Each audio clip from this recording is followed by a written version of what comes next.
a milestone test for our Artemis program, an update on our Commercial Lunar Payload Services project, and more honors for a NASA icon.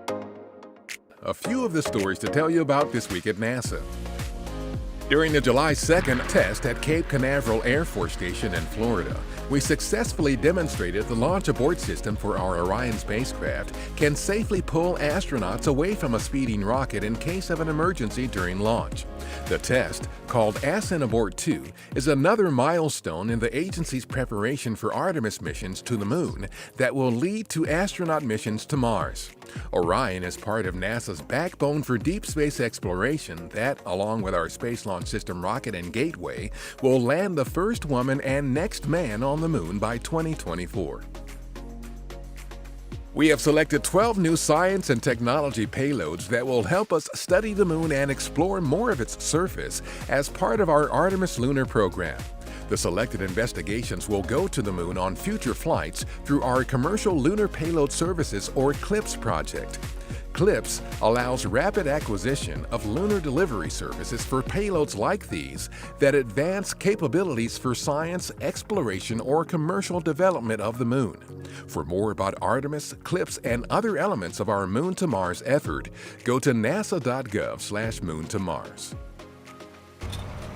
On July 2nd, our Administrator Jim Bridenstine, U.S. Senator Shelley Moore Capito, U.S. Representative David McKinley, and others attended a ceremony to rename and dedicate our Independent Verification and Validation, or IV&V facility in West Virginia in honor of legendary NASA mathematician Katherine Johnson.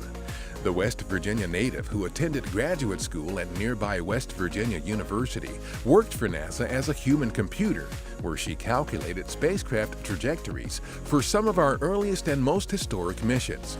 The IV&V facility was originally founded in 1993 to contribute to the safety and success of our highest-profile missions. Also on July 2nd, we worked with the Exploratorium in San Francisco to provide live views on nasa.gov of the total solar eclipse only visible directly in parts of Chile and Argentina. The programming also featured updates from our Parker Solar Probe and magnetospheric multiscale missions.